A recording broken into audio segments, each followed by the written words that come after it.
Welcome back to the class on Human Resources Management. My name is Aradhana Malik. I've been helping you with this course.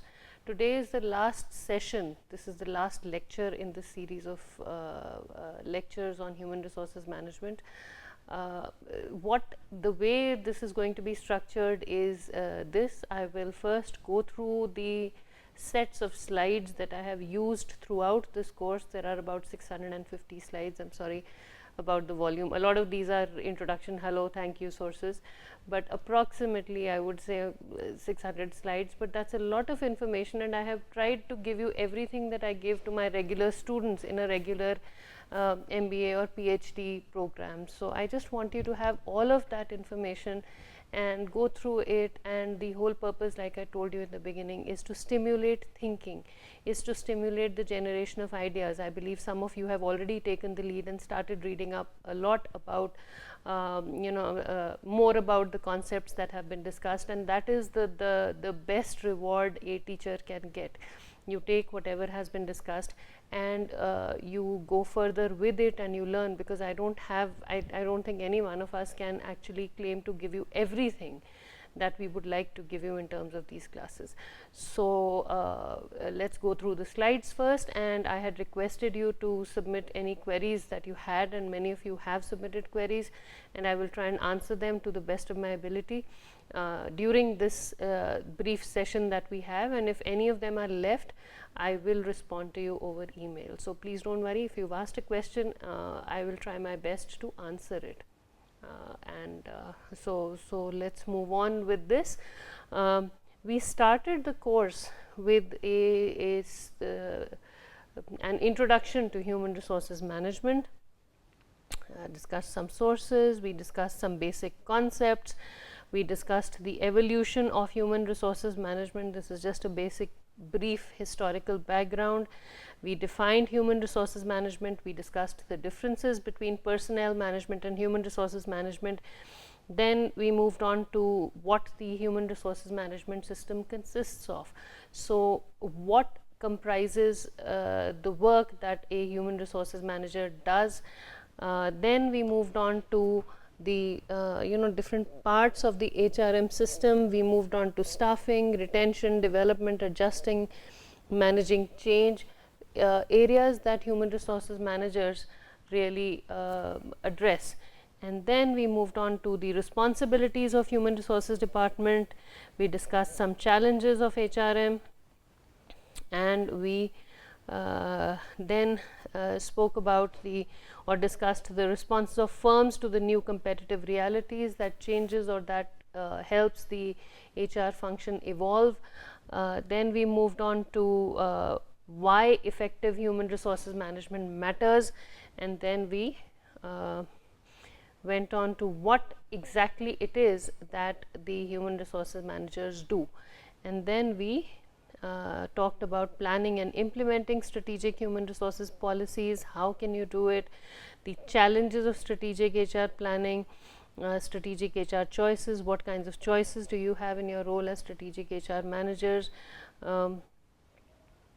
We also talked about selecting HR strategies to increase firm performance, and that was the end of the first session. Then we moved on to job analysis and design. So I'm going to actually face the computer as I talk to you. Okay, so we talked about job analysis and design. We again discussed some concepts in job analysis and design. Now there was a question here about the job analysis. Somebody asked a question about job analysis. Somebody said, ma'am, I'm unable to follow the essence of the concept job analysis even after going through the presentation thoroughly, as in job analysis as a standalone concept or a holistic one that includes job design, job description, and job specification in its ambit. Now, job analysis, I'll respond to this question in connection with the slide. Job analysis is the process of obtaining information about jobs before the job has actually been, somebody has been appointed to after somebody has actually performed those roles. So that is job analysis. Job description is an overall written summary of task requirements associated with that job. So job analysis happens after the job has been completed. Job description is how you describe the job. So there's a slight difference in this. In response to your query, job design is what the job should entail. So it's the categorization. The other thing that you seem to be getting confused about is job description, and job specification here is an overall written summary of what the person who is going to do the job or who's going to carry out the job should bring along to the table in order to do the job well. So if you look at this, job design is the briefest form. It is an overall overview. Job description is a detail of job design. Job specifications are the skills and talents required to perform that job properly, and job analysis is after the job has been done, you revisit whatever has been done and then find out how things actually panned out. So I hope the differences between these different aspects are clear. Okay, then we moved on to, so let me just check this so I know that this has been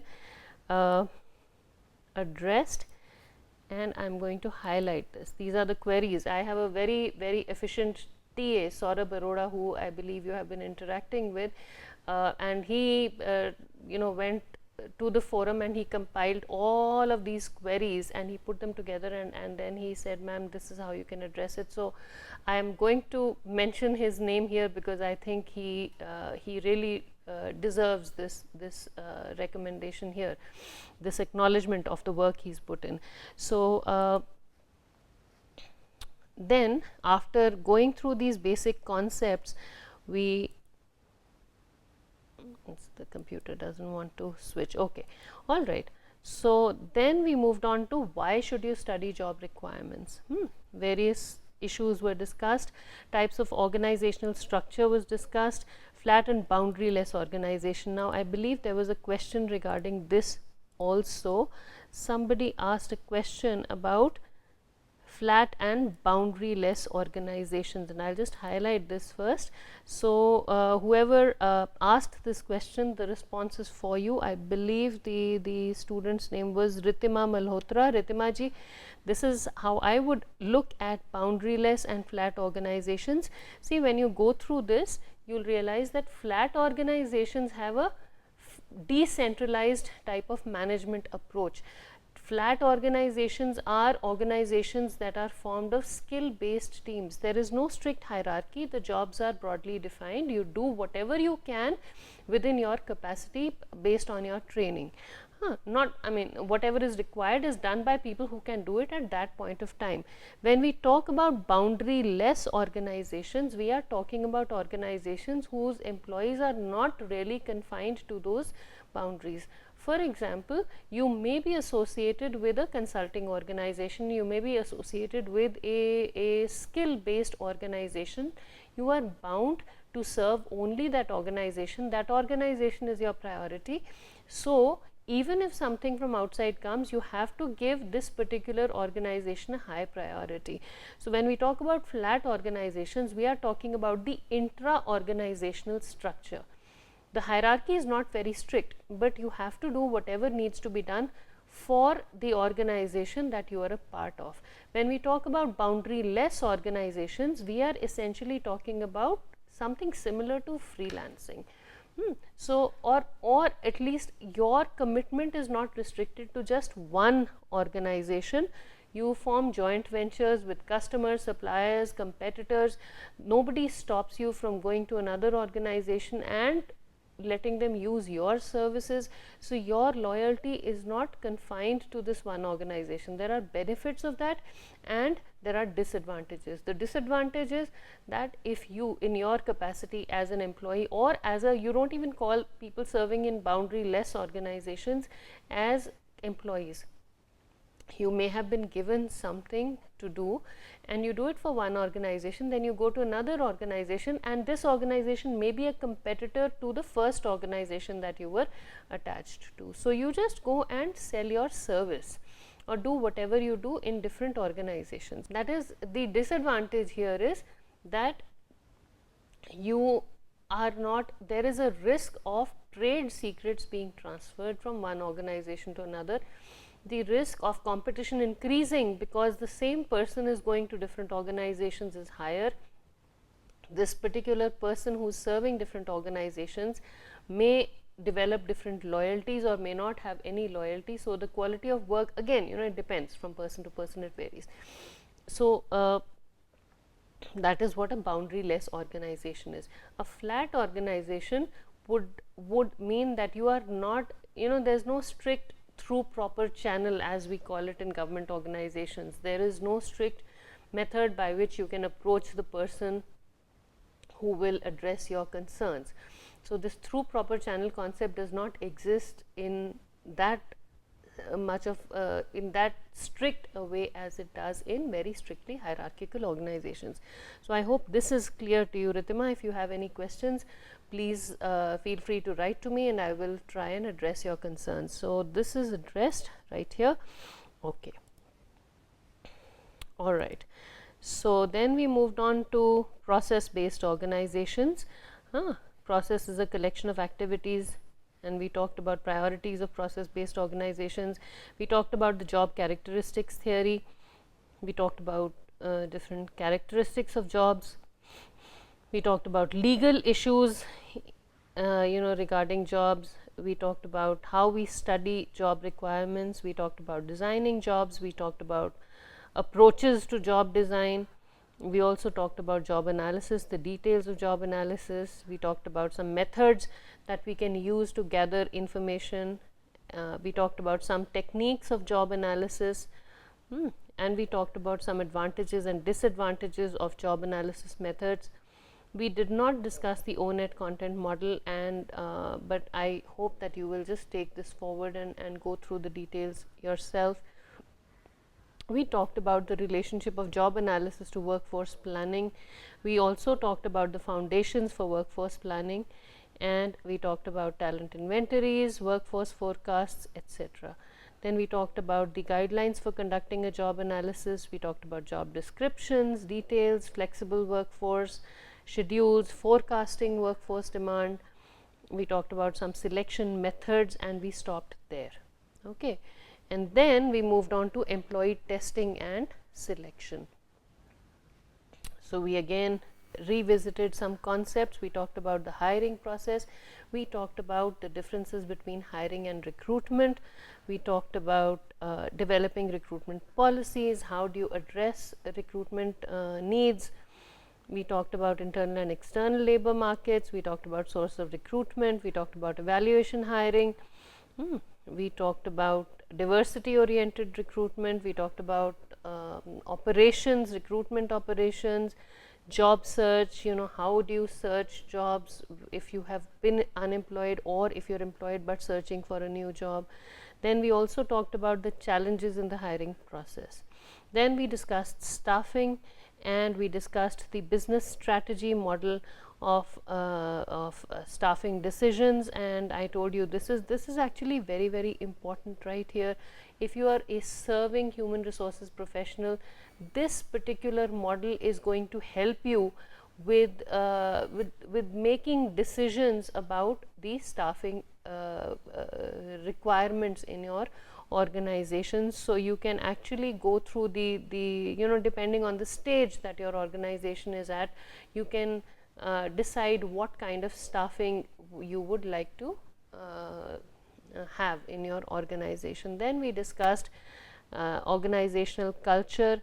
We discussed employment application forms. We also discussed what your application forms should not contain. Again, I am going to revisit this a little bit because I have seen this being violated several times. We end up asking questions that are not required, and this is something that we should all be very careful of. If we are not going to use some information, it is not appropriate for us to ask the potential applicants to provide us with that information. This can become uncomfortable, and if it's unnecessary information, it just adds to the paperwork, it adds to the record keeping time, etc. So why waste our time? For example, in some organizations, the list of references is asked, but the referees are not really contacted, or not even, we don't even bother to check whether these referees are genuine or not, and that leaves a very bad impression on the personnel or on the potential applicants. So we should not ask for information that we are not going to use for something or another in our dealing with a particular person who's either going to be a potential employee or an applicant. Okay. And of course, we should never ask information that can be considered as an invasion of privacy, or information that is illegal, or information that singles out different communities, and that I think is inappropriate. Then we also talked about recommendations and reference checks.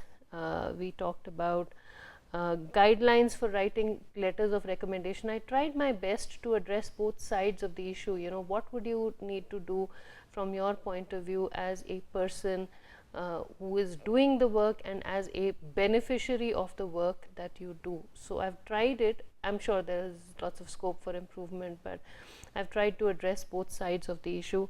Then we also talked about the guidelines for providing reference information. How should you provide reference information? We talked about tests and inventories. We talked about you know, what kinds of tests you can put your employees through.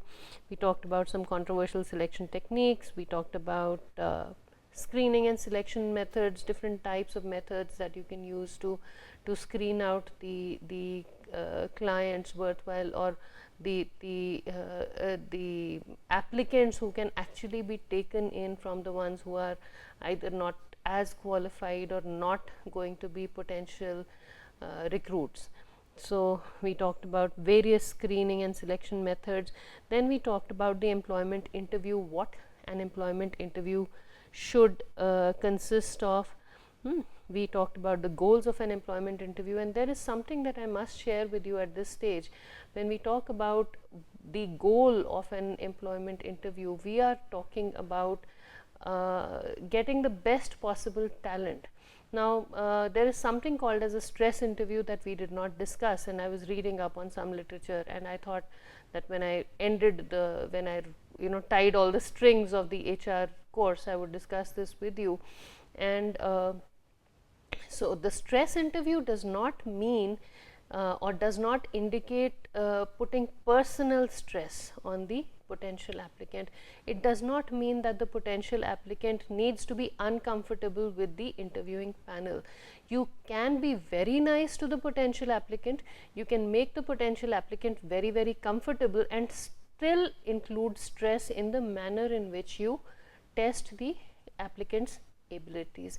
And I strictly feel that an acid test of whether a stress interview has been successful or not is what the applicant says about the whole interview process after the applicant walks out.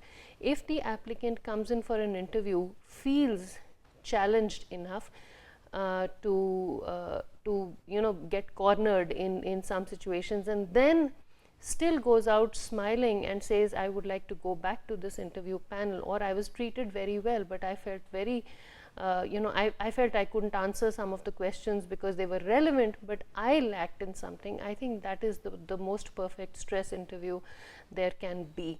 So try, it's not difficult. You treat the other person, give the other person enough chance to respond, but have enough challenging questions that can be answered, but that require the person to think critically and really, really exercise his or her mind.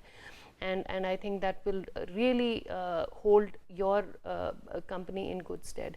So that is something I wanted to share with you in addition to whatever we had discussed. We also talked about what one should ask in an interview and what one should not ask in the interview. And then we moved on to orientation and performance appraisal. I believe there was some question about employee orientation and onboarding here, and I will discuss that here with you. Okay, there was one question here, onboarding and social. We've already discussed flat and boundaryless organization. So Kirtana ji, I hope your question has been addressed.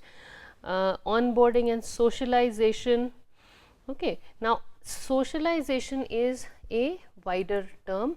Onboarding simply means orientation. Socialization means giving the person, giving the new hiree enough information about the job as well as the non-job related activities or culture of the organization. Onboarding specifically refers to the professional orientation of the employee to the organization, but both of these concepts are used mostly interchangeably. So onboarding is more specific, socialization is more general. I hope that answers your question, Kirtana ji. So this I'm going to highlight right here. Okay, then we moved on to various ways in which you can orient or organize orient the employees, various ways in which you can help the new members become part of the organization, different types of socialization processes. Then we moved on to performance management. We talked about whose responsibility it is to manage performance. We talked about performance appraisal. We talked about performance dimensions. We talked about traditional performance appraisals, etc. We talked about then we moved on to managing performance. Then we moved on to the requirements of effective appraisal systems. We also talked about designing and operating performance management systems, different types of methods that you can use.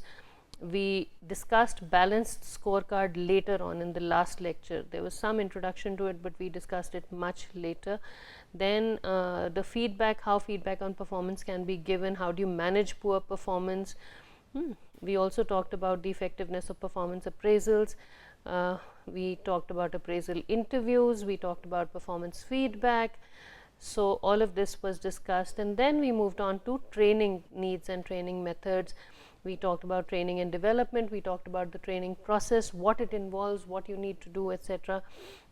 Challenges in training, making skills transfer easy, etc. We talked about the training paradox. We talked about various training programs that can be designed, and needs analysis, performance analysis, etc. We talked about the training needs assessment model. There was a question about training needs assessment model. I did not really understand the question that well, so I would request Debarshi to please rephrase this part and send me an email, and I will respond to you.